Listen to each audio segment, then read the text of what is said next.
18 ஆண்டுகள்ல இந்த துறைக்கு எதிராக பதிவான வழக்குகளுடைய எண்ணிக்கை எவ்வளவு தெரியுங்களா? கம்பல்சரி 10,000 ரூபாய் லஞ்சம் கொடுத்தாகணுமா. அந்த 100 பேர்ல 34 பேரு நொல்லைன்னு சொல்லிடுறாங்க. அப்ப இந்த காலதாமதத்துக்கு காரணம் என்ன நினைக்கிறீங்க? நல்லா நோட் பண்ணிக்கீங்க. 11 வருடங்களுக்கு முன்பே இந்த அரசாணை வெளிவந்துருச்சு. 14 வகை திட்டங்களுடைய செயலாக்கத்தின் போது இது ஏதோ இன்னைக்கு நேத்து இல்லைங்க, இதற்கு முன்னாடி தனக்கு கீழான அதிகாரிகளையே புரோக்கர்களா மாத்திட்டாரு. இன்னைக்கு புகார் கொடுத்து நாளைக்கு எஃப்ஐஆர் போட்டாங்க அப்படிங்கிற மாதிரி வழக்கு. அதிகாரிகள் மேல நீ ஊழல் குற்றச்சாட்டு சுமத்துவியா? இந்தா புடி பிசிஆர் கேஸ். வேளாண் இயக்குநரகம் அந்த ஆணைய கடைந்தெடுத்த அயோக்கியத்தனை இல்லையாது. அந்த அளவுக்கு ஊழல் இல்லாம 100% அந்த திட்டத்தை ஆளுக்கு 3000 ரூபாய் டார்கெட் பிக்ஸ் பண்றாரு. மொக்கையா எஃப்ஐஆர். இது போன்ற விவகாரங்களை ஊசி மெழுகுன மாதிரி அடி முதல் நுனி வரை ஒட்டுமொத்த துறையுமே அது காசு வாங்காம எந்த அதிகாரி கையெழுத்து கொடுத்தாராங்கிறீங்க. அதுதான் உலக வழக்கம். அங்குசம் நேயர்களுக்கு வணக்கம். லஞ்ச வழக்குல சிக்கியவர்களுக்கு அதிகாரிகள் மறைமுகமா உதவி செய்து வருவதாக மதுரை உயர்நீதிமன்ற கிளை சமீபத்துல ஒரு கண்டனத்தை பதிவு செய்திருந்தது. அது மின்வாரிய துறையில நடைபெற்ற ஊழல் குறித்த ஒரு குறிப்பான குற்றச்சாட்டின் அடிப்படையில அந்த கருத்தை மதுரை உயர்நீதிமன்ற கிளை பதிவு செய்திருந்தது. மின்வாரியத்துறை மட்டும் கிடையாது, தமிழகத்துல அனைத்து அரசு துறைகள்லையுமே இருக்கக்கூடிய ஒரு பொதுப்போக்காவே அது இருக்குங்கிறத நம்மளால சொல்ல முடியும். அதற்கு சமீபத்திய ஒரு எடுப்பான உதாரணமா அமைஞ்சிருச்சு வேளாண் துறையில தொடர்ச்சியாக நடைபெற்று வரக்கூடிய ஊழல் விவகாரங்கள். திருச்சி மணப்பாறை பக்கத்துல புத்தானத்தை சேர்ந்தவர் அப்துல்லா ஒருங்கிணைந்த மணப்பாறை தாலுகா மானாவாரி மற்றும் இரவை பாசனதாரர்கள் சங்கத்தினுடைய மாநில தலைவர். அவர் தொடுத்த வழக்குல ஊழல் குற்றச்சாட்டுக்கு உள்ளான முன்னாள் வேளாண் துறை இயக்குனர் முருகேசன், முன்னாள் வேளாண் துறை இயக்குனர் மாநில திட்டம் செல்வம் ஆகிய 2 பேர் மேலையும் லஞ்ச வழக்க பதிவு செய்யணும் அப்படின்னு சொல்லி நீதிமன்றம் உத்தரவு பிறப்பித்திருந்தது. அந்த உத்தரவின் அடிப்படையில திருச்சி மாவட்ட லஞ்ச ஒழிப்பு போலீசார் கடந்த மே 19ஆம் தேதி 5/2025 அப்படிங்கிற எஃப்ஐஆர் கொண்ட அந்த வழக்க பதிவு செய்திருக்கிறாங்க. அதிகாரிகள் ஊழல் செய்துட்டாங்க, அந்த ஊழலுக்கு எதிராக ஒரு குற்றச்சாட்டை பதிவு செய்யணும் அப்படின்னு சொல்லிட்டு ஒரு எஃப்ஐஆர் பதிவு செய்யறதுக்கு 2 ஆண்டு காலம் சட்ட போராட்டத்தை நடத்தி இருக்கார் அப்துல்லா. அப்படி என்ன குற்றச்சாட்டு? தமிழக வேளாண் துறையில விவசாயிகளுடைய நலனை மேம்படுத்துவதற்காகவும் விவசாய உற்பத்தியை பெருக்குவதற்காகவும் மத்திய அரசு மற்றும் மாநில அரசினுடைய பல்வேறு நலத்திட்டங்கள் வழங்கப்பட்டு வருது. அந்த திட்டங்கள்ல பெரும்பாலும் 50% மானியத்துடன் வழங்கக்கூடியதா இருக்கு. இது போன்ற திட்டங்கள்ல தான் பல வகைகள்ல முறைகேடு நடந்திருக்கு அப்படின்னு சொல்லி அப்துல்லா குற்றச்சாட்டை முன்வைக்கிறாரு. குறிப்பா தேசிய வேளாண் வளர்ச்சி திட்டம் NADP, தேசிய உணவு பாதுகாப்பு இயக்கம் NSFM, அட்மா திட்டம், மாநில வேளாண்மை வளர்ச்சி திட்டம், கலைஞர் திட்டம், IAMWARM திட்டம், குறுவை தொகுப்பு திட்டம், சம்பா தொகுப்பு திட்டம் உள்ளிட்டு 14 வகை திட்டங்களுடைய செயலாக்கத்தின் போது இந்த ஊழல் நடந்திருக்குன்னு அவர் சொல்றாரு. குறிப்பா விவசாயிகளுக்கு வழங்கக்கூடிய பண்ணை கருவிகளின் தொகுப்பு, அதுல கடப்பாரை, மண்வெட்டி, களைக்கொத்து, கதிர் அருவாள், இரும்பு சட்டி இதெல்லாம் கொண்டது பண்ணை கருவிகளினுடைய தொகுப்பு. இத விவசாயிகளுக்கு மானிய விலையில வேளாண் துறை வழங்கி வருது. அதாவது இந்த ஊழல்ல உதாரணத்துக்கு ஒரு குற்றச்சாட்டு. அப்ப அந்த பண்ணை கருவிகளை 2,995 ரூபாய்க்கு டெண்டர் விட்டு ஒரு நிறுவனத்திடமிருந்து வாங்கி அதை விவசாயிகளுக்கு 50% மானியத்துல நாங்க வழங்கணும்னு சொல்லி இந்த அதிகாரிகள் கணக்கெழுதி இருக்கிறாங்க. எத்தனை? 3,416 விவசாயிகளுக்கு கொடுத்ததாக கணக்கெழுதி இருக்கிறாங்க. இந்த விவகாரத்துல 2 குற்றச்சாட்டு. முதல் குற்றச்சாட்டு, இவர்கள் ஓசோன் கமர்சியல் அப்படிங்கிற நிறுவனத்திடமிருந்து இந்த கருவிகளுடைய தொகுப்பை 2,995 ரூபாய்க்கு வாங்கினதாக கணக்கெழுதி இருக்கிறாங்க. அதை ஆராய்ச்சி பார்த்தோம்னா அந்த ஓசோன் கமர்ஷியல் நிறுவனம் 2 நிறுவனத்திடமிருந்து அந்த பொருளை கொள்முதல் செய்திருக்கிறாங்க. சென்னையை சேர்ந்த RK ட்ரேடர்ஸ், திருச்செங்கோடை சேர்ந்த ரபேலா நியூட்ரி ஃபுட்டி பிரைவேட் லிமிடெட். எவ்வளவுக்கு வாங்குறாங்க? வெறும் 2,100 ரூபாய்க்கு வாங்கி வேளாண் துறைக்கு 2,995 ரூபான்னு லேபிள் ஒட்டி வித்தர்றாங்க. இது முதல் குற்றச்சாட்டு, முதல் ஊழல், முதல் முறைகேடு. 2வது, அப்படி வாங்கினத 3,416 விவசாயிகளுக்கு கொடுத்தன்னு கணக்கு எழுதுறாங்க.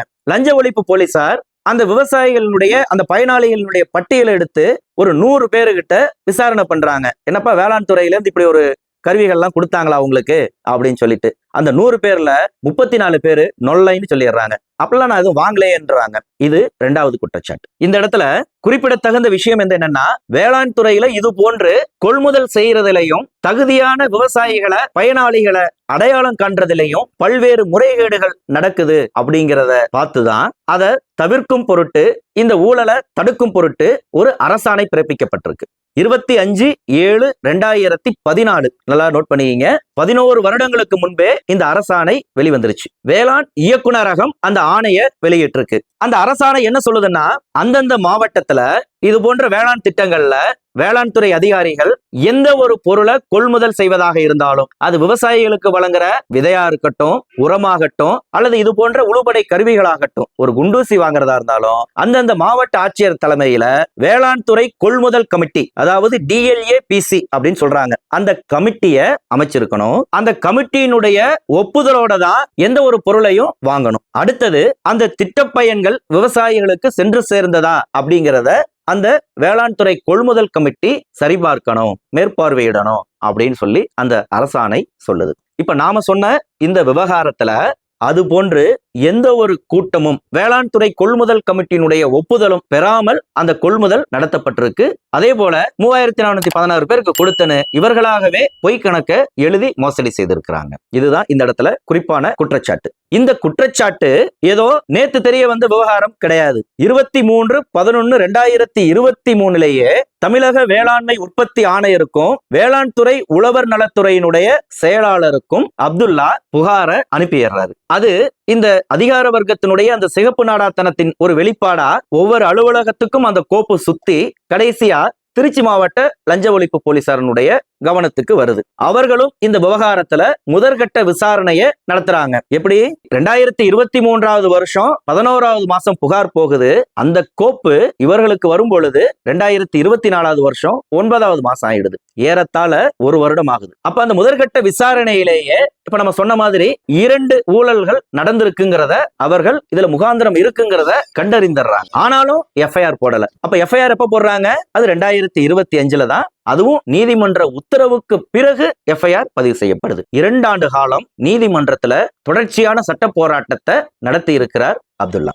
இந்த விவகாரத்துல கவனிக்கத்தக்க இன்னொரு விஷயம் இருக்கு. அதாவது இந்த FIR பதிவாயிடுச்சுன்னு சொன்னோம் இல்லையா, அந்த FIRலயும் ஒரு ஓட்டை இருக்கு. என்னன்னா 3416 பேருக்கு இந்த கருவிகளை வழங்கினதா அவங்க பொய் கணக்கு எழுதி இருக்கிறாங்க. அதுல 100 பேர்த்த தான் லஞ்ச ஒழிப்பு போலீசார் விசாரணை நடத்தி இருக்கிறாங்க. அதுல 34 பேரு இல்லைன்னு சொல்லி இருக்கிறாங்க. அதனால 34 பெருக்கல் 1532 52,088 ரூபாய் அரசுக்கு இழப்பு ஏற்படுத்தி விட்டார்கள் அப்படின்னு FIRல பதிவு செய்திருக்கிறாங்க. அது எப்படிங்க?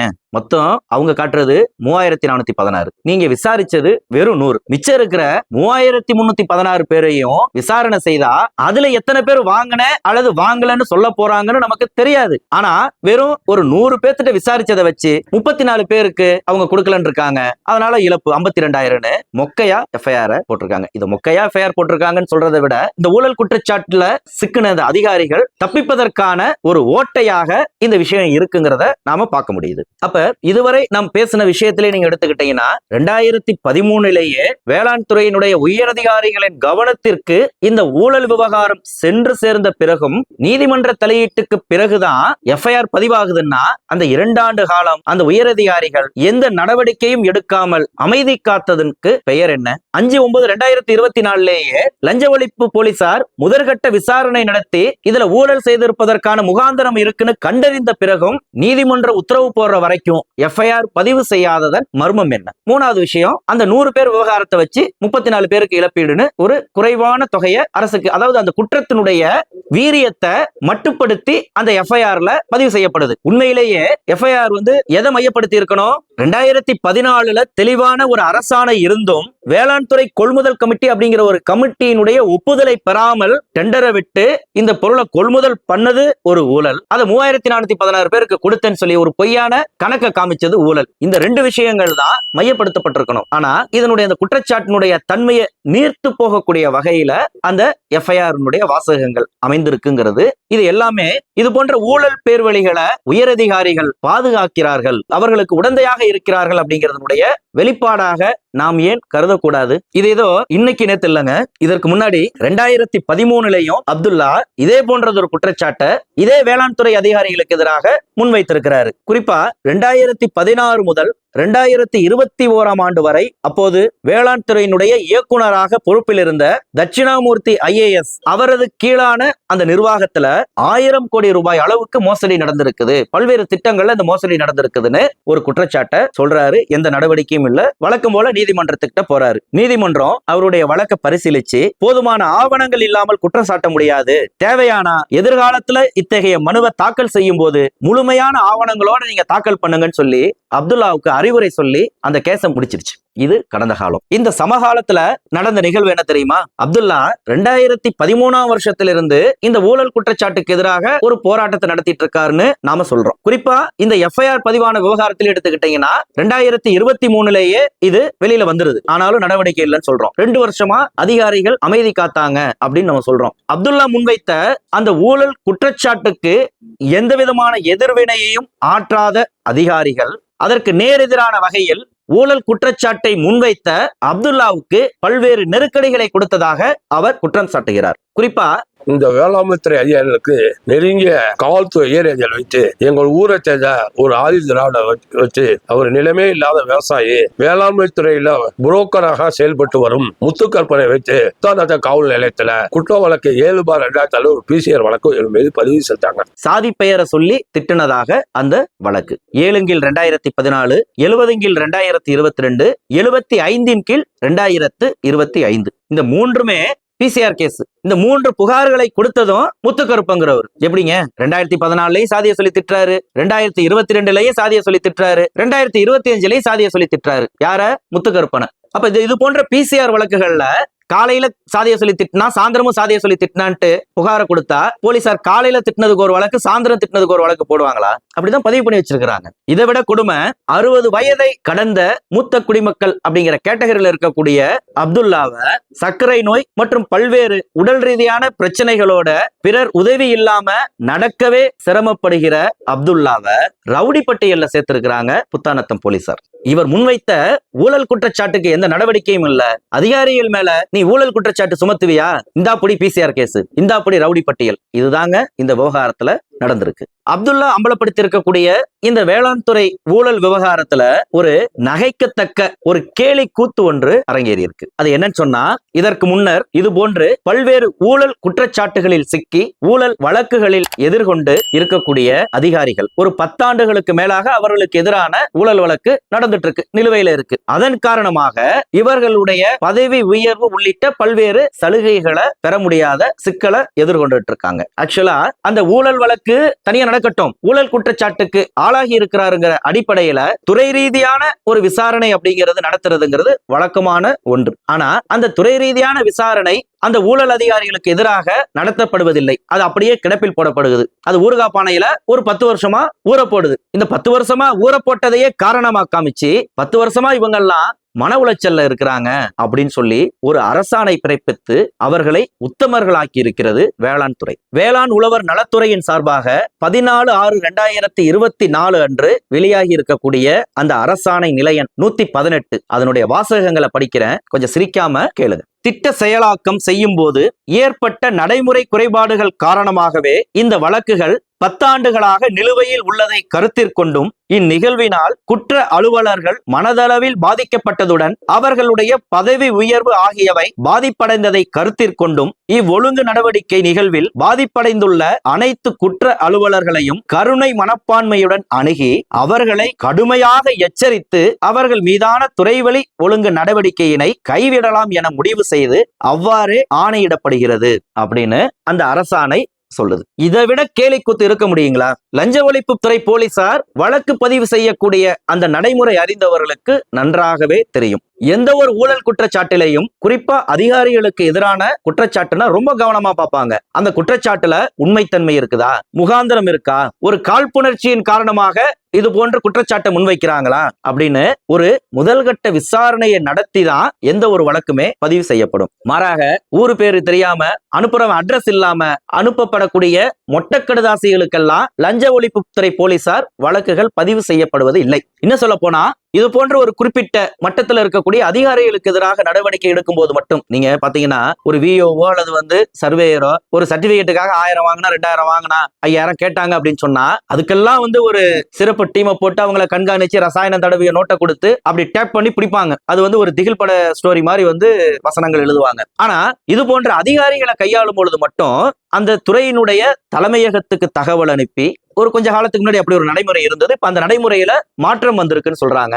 ஆனாலும் லஞ்ச ஒழிப்புத்துறையினுடைய தலைமையகத்துக்கு சொல்லி அவர்களுடைய முன்னனுமதியை பெற்றுதான் அந்தந்த மாவட்டத்தில் இயங்கக்கூடிய லஞ்ச ஒழிப்பு போலீசார் எந்த ஒரு துறை ரீதியான அலுவலர்களுக்கு எதிராகவும் இந்த நடவடிக்கையை அவர்கள் மேற்கொள்ள முடியும். அப்ப இதிலிருந்து தெரிய வருவது முகாந்திரம் இருக்க போய் தான் லஞ்ச ஒழிப்பு போலீசார் வழக்கு பதிவு செய்யறாங்க. இன்னும் பல கேஸ் நீதிமன்றத்துல வழக்கு போட்டு நீதிமன்ற தலையீட்டுல தான் அந்த வழக்கே பதிவு செய்யப்படுது. அப்ப லஞ்ச ஒழிப்பு போலீசாரனுடைய அந்த நிர்வாக நடவடிக்கை காரணமா ஒரு ஊழல் குற்றச்சாட்டு நீதிமன்ற விசாரணை முடிந்து அவர் குற்றம் இழைத்தாரா அல்லது குற்றம் இழைக்கலையாங்கிற முடிவுக்கு வர்றதுக்கே 10 ஆண்டு காலம் ஆகுது. இன்னும் சொல்ல போனா இது போன்ற இந்த நடைமுறையின் காரணமாக பதிவு செய்யப்படக்கூடிய வழக்குகள் எல்லாமே 100% தண்டனையை வாங்கி தரக்கூடிய வழக்குகளாகத்தான் இருக்கு.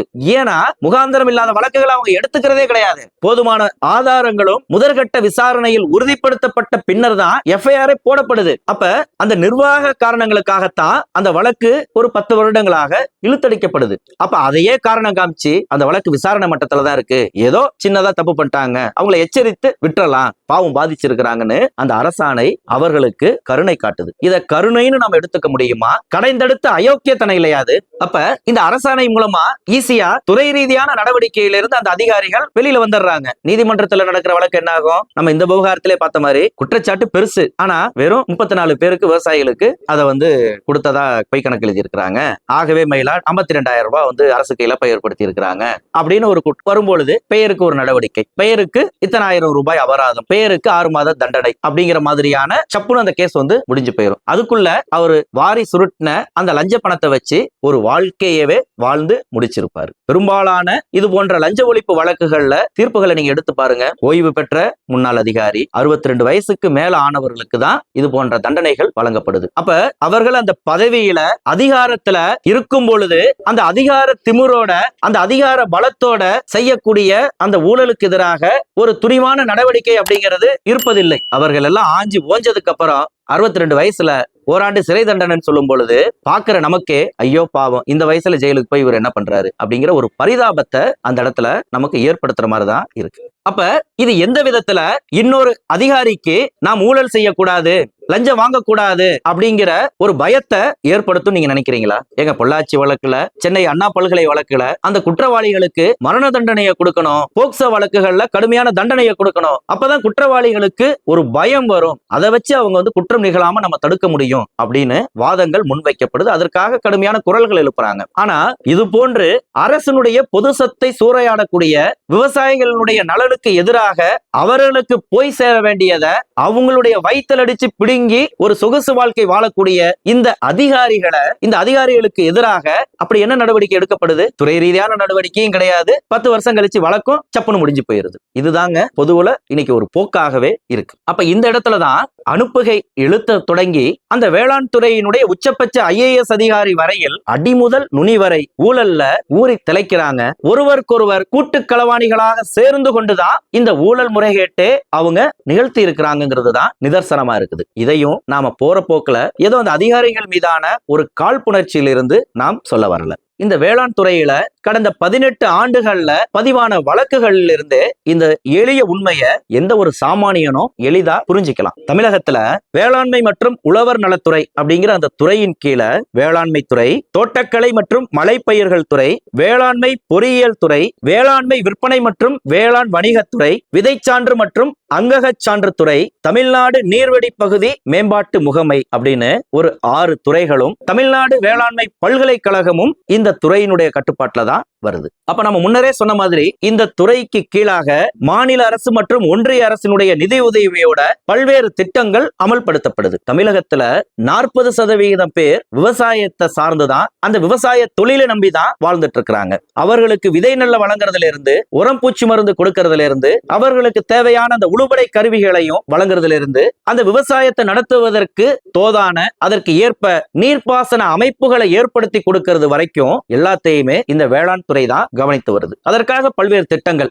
50% மானியம், அதிலும் குறிப்பாக மகளிர் விவசாயத்துல ஈடுபடுறாங்களா அவர்களுக்கு தனிச்சலுகை, தாழ்த்தப்பட்டவர்கள் இருக்கிறாங்களா அவங்களுக்கு தனிச்சலுகைன்னு சொல்லிட்டு ஏகப்பட்ட சலுகைகளை வழங்குறாங்க. குறிப்பா தமிழகத்துல கலைஞர் திட்டம் அப்படிங்கிற பெயர்ல ஒரு விரிவான திட்டங்களை அவர்கள் கொடுக்கறாங்க. விவசாயத்துக்கான போர்வெல் அமைக்கிறதுல இருந்து கிணறுகளை தூர்வாடுறது முதற்கொண்டு அந்த உதவிகளை அந்த கலைஞர் திட்டத்தின் கீழாக விவசாயிகள் பெற முடியும். இன்னும் சொல்ல போனா குறிப்பா நீங்க கிராமங்கள்ல பாத்தீங்கன்னா அந்த வெங்காயம் போன்ற வேளாண் உற்பத்தி பொருட்களை அறுவடை செய்து உடனே சந்தையில அவங்க போய் விற்கணும்னு அவசியம் கிடையாது. அதை பாதுகாத்து வச்சிருந்து சந்தையில எப்ப அவர்கள் எதிர்பார்க்கிற விலை போகுதோ அந்த நேரத்துல அதை எடுத்துட்டு போய் விற்பதற்கு ஏற்ப அந்த சேமிப்பு கிடங்குகளை கட்டுவதற்கும் அரசு மானிய விலையில் நிதி உதவி தருது. விவசாயிகள்கிட்ட நாமளும் பேசி பார்த்தோங்க. அது போன்று ஒரு வெங்காய சேமிப்பு கிடங்கு கட்டணும்னு சொன்னா 87,000 ரூபாய் மானியம் விவசாயிக்கு கிடைக்குது. அந்த 87,000 ரூபாய் காசை வாங்குறதுக்கு டிபார்ட்மெண்ட்டுக்கு கம்பல்சரி 10,000 ரூபாய் லஞ்சம் கொடுத்தாகணுமா.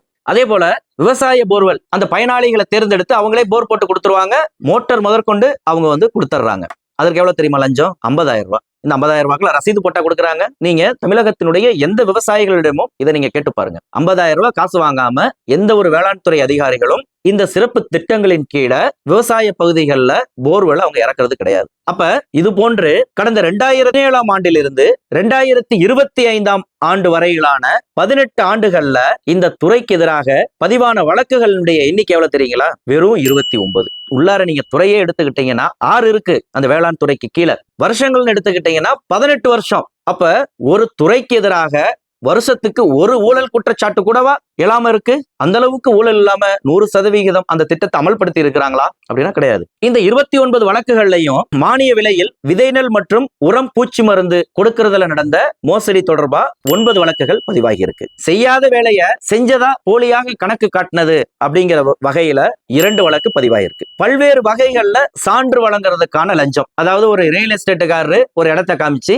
இந்த இடத்த நான் பிளாட் போட்டு விற்க போறேன், வேளாண் துறையை நீங்க தடையின்மை சான்று கொடுங்க அப்படின்னு கேட்கிறாங்கன்னா அவர் இது விவசாயத்துக்கு ஏற்ற நிலம் கிடையாது அப்படின்னு பரிந்துரை செய்து பச்சைங்களை கையெழுத்து போடணும். அது காசு வாங்காம எந்த அதிகாரி கையெழுத்து போட்டு தராங்கிறீங்க? கிடையாது. அப்ப அது போன்ற அந்த தடையின்மை சான்று வழங்குவது தொடர்பாக எழுந்த அந்த புகார்கள் அடிப்படையில பதிவான வழக்கு வெறும் 5. அடுத்து இந்த திட்டத்துல ரொம்ப முக்கியமா பாத்தீங்கன்னா விவசாயிகள் முன்னுதாரணமான மற்ற விவசாய பகுதிகளுக்கு சென்று அங்க எப்படி விவசாயம் நடக்குது, அவங்க என்ன மாதிரியான யுக்திகளை கையாளுறாங்க அப்படிங்கறத தெரிந்து கொள்வதற்காக இந்த வேளாண் துறையின் சார்பா ஒரு சிறப்பு திட்டம் அமலாக்கப்படுது. அது வேளாண் சுற்றுலான்னு சொல்றாங்க. அதுபோல ஒவ்வொரு மாவட்டத்திலையும் நான் இத்தனை விவசாயிகளை வேளாண் சுற்றுலாவா நான் கூட்டிட்டு போனேன், அவங்களுக்கு காலையில என்ன சோறு வாங்கி கொடுத்தேன், மதியானம் கட்டி சோறு வாங்கி கொடுத்தேன், சாயந்தரம் டீ தண்ணி வாங்கி கொடுத்தேன்னு பொய் கணக்கு எழுதின விவகாரம் தொடர்பா 3 வழக்குகள் பதிவாகி இருக்கு. அடுத்தது இந்த சினிமா படங்கள்லாம் பாக்குற மாதிரி அதிரடி ஆய்வுகள் நடத்துவாங்க இல்லையா, சர்ப்ரைஸ் விசிட். அது 2 துறைகள் பங்கேற்று நடத்தின அந்த சர்ப்ரைஸ் விசிட் 6 வழக்குகள் பதிவாகி இருக்கு.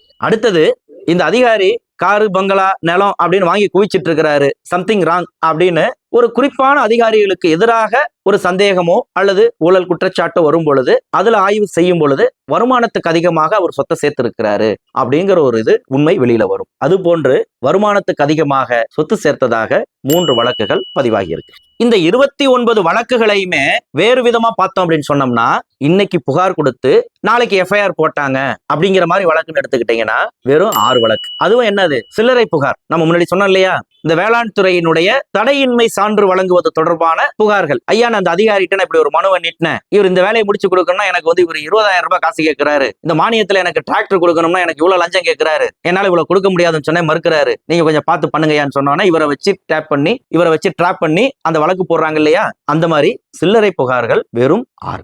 மீதி 23 வழக்குகளுமே போதிய அவகாசம் எடுத்து பதிவு செய்யப்பட்ட வழக்குகள். அந்த குற்றச்சாட்டுகளுக்கு எதிராக முதற்கட்ட விசாரணை நடத்தி அதுல முகாந்தரம் இருக்குன்னு தெரிய வந்ததுக்கு பிறகு பதிவான வழக்குகள். அதுலயும் குறிப்பா நீதிமன்றத்தினுடைய தலையீடு காரணமாக பதிவான வழக்குகள். இதுல இன்னும் கொடுமையான விஷயம், பல வழக்குகள் 10 ஆண்டுகளுக்கு பிறகுதான் நடந்திருக்கு. அதாவது இந்த அதிகாரி இதற்கு முன்னர் இந்த மாவட்டத்துல இன்ன பொறுப்புல பணியாற்றும் பொழுது இன்ன திட்டத்துல இந்த மாதிரி ஒரு ஊழல் முறைகேடு செஞ்சாரு அப்படிங்கிற குற்றச்சாட்டின் அடிப்படையில இந்த வழக்கை பதிவு செய்யறேன்னு சொல்லிட்டு 10 வருஷத்துக்கு முன்னாடி அவர் செஞ்ச தப்புக்கு 10 வருஷம் கழிச்சு எஃப்ஐஆர் போடப்படுது. இந்த காலதாமதத்துக்கு காரணம் என்ன நினைக்கிறீங்க?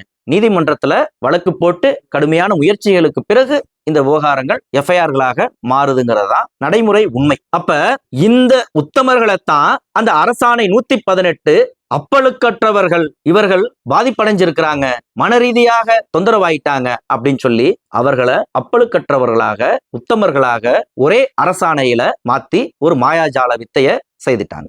இந்த இடத்துல ஏன் வேளாண் துறையினுடைய உயரதிகாரிகளே தனக்கு கீழாக வேலை செய்யக்கூடிய மாவட்ட அளவிலான வேளாண் அதிகாரிகளுக்கு எதிராக எழுந்த இந்த குற்றச்சாட்டுகளில் இருந்து அவர்கள் மீதான அந்த துறை ரீதியான நடவடிக்கையை கைவிடணும், அதற்கு ஒரு அரசாணை பிறப்பிக்கணும்? அவங்களுக்கு இவங்களுக்கும் என்ன தொடர்பு? வெறும் கருணையின் அடிப்படையில அவங்க மேல இறக்கப்பட்டு இப்படி ஒரு அரசாணையை பிறப்பிச்சிட்டாங்களா அப்படின்னு உங்களுக்கு ஒரு கேள்வி வரும். ஆனா அது காரணம் இல்லப்பா, அதுக்கு வேறொரு காரணம் இருக்குன்னு அதுக்கு ஒரு எஃப்ஐஆர் நமக்கு விடை சொல்லுது. அது 2018 ஜூலை 24 பதிவான வழக்கு. சென்னை ஊழல் தடுப்பு போலீஸ் தலைமையகம் பதிவு செய்த வழக்கு. வேளாண்மை துறையினுடைய உரம் துறை இயக்குனர் சங்கர் அவரு மாநில அளவிலான அதிகாரிகளை கூப்பிட்டு ஒரு கலந்தாய்வு கூட்டத்தை நடத்துறாரு. அந்த கூட்டத்துல 31 மாவட்டங்களை சேர்ந்த மாவட்ட அளவிலான வேளாண் துறை அதிகாரிகள் கலந்துக்கிறாங்க. அப்படி கலந்துக்கிறவங்க ஒவ்வொருத்தவங்களும் ஆளுக்கு 3000 ரூபாய் அந்த வேளாண் துறை துணை இயக்குனர் சங்கருக்கு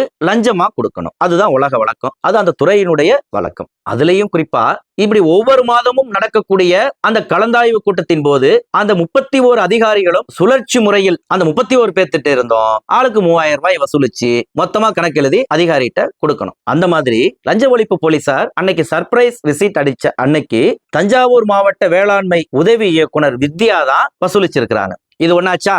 அந்த மீட்டிங் நடக்கிற ஹாலுக்கு வெளியில ஒரு 4-5 பேரு அந்த வேளாண் துறை துணை இயக்குனர் சங்கர் அவர்களை சந்திப்பதற்காக காத்துட்டு இருக்கிறாங்க. பொதுவா இது போன்ற சர்ப்ரைஸ் விசிட் அடிக்கும் பொழுது அலுவலகத்தினுடைய வாயில் கதவை இழுத்து போட்டிருவாங்க. வெளியில இருந்து யாரும் உள்ள போக முடியாது, உள்ள இருந்து யாரும் வெளியில போக முடியாது. அவரவர்களுடைய தொலைபேசி வழியாக யாரும் யாருக்கும் எந்த விதமான தகவலையும் பரிமாற முடியாது. அப்ப அந்த இடத்துல அவங்கவங்க பாக்கெட்ல எவ்வளவு காசு இருந்துச்சு, அந்த இருக்கிற இடத்துல எவ்வளவு பணம் இருந்துச்சு அப்படிங்கறத எல்லாத்தையும் ஆய்வு செய்து அந்த பணத்துக்கு அவர்கள் உரிய கணக்கு வைத்திருக்கிறார்களா? நான் ஏடிஎம்ல எடுத்துட்டு வந்தேன், மாத்திரை வாங்குறதுக்காக எடுத்துட்டு வந்தேன், ஆஸ்பத்திரி போன எடுத்துட்டு வந்தேன், எக்ஸாம் ஃபீஸ் கட்டுறதுக்காக எடுத்துட்டு வந்தேன், ஒரு காரணங்களை சொல்லணும். அந்த பணம் இது இப்படிதான் எனக்கு வந்துச்சுங்கிறத சொல்லணும். அது ஏற்கும் பட்சத்துல இருந்தா அந்த பணம் அவர்களுக்கே திருப்பி கொடுக்கப்படும். அப்படி திருப்பி கொடுக்கிற பணத்தையும் சரி அந்த எஃப்ஐஆர் அந்த சர்ப்ரைஸ் விசிட்னுடைய அந்த பதிவேட்ல அவங்க பதிவு பண்ணிடுவாங்க. 10 லட்சம் ரூபாய் அந்த இடத்துல இருந்து நாங்க பறிமுதல் பண்ணோம், அதுல 2 லட்சம் ரூபாய்க்கு உரிய கணக்கு காமிச்சிட்டாங்க, கணக்குல வராது 8 லட்சம் ரூபாய் அப்படின்னு சொல்லிதான் அந்த வழக்குகளே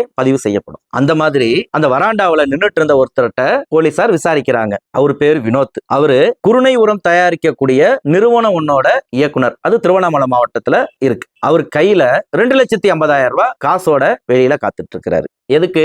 இந்த குருணை உரம் தயாரிக்கிறதுக்கு மூலப்பொருளை இந்த வேளாண் துறை தான் அந்த நிறுவனத்துக்கு கொடுக்கணும். இவங்க தயாரிக்கக்கூடிய இந்த குருணை உரத்தை இதே வேளாண் துறை தான் பர்ச்சேஸ் பண்ணி விவசாயிகள்கிட்ட விநியோகிக்கணும். அப்ப இந்த வியாபாரம் தொடர்பான டீலிங்காக பேரம் பேசுறதுக்காகத்தான் பணப்பட்டியோட வினோத் வெளியில காத்துட்டு இருக்கிறார். வினோத்தை போல பல்வேறு நிறுவனங்களை சார்ந்தவர்கள் பலரும் அந்த இடத்துல பல்வேறு தொகையிலான காசோட காத்துட்டு இருக்கிறாங்க.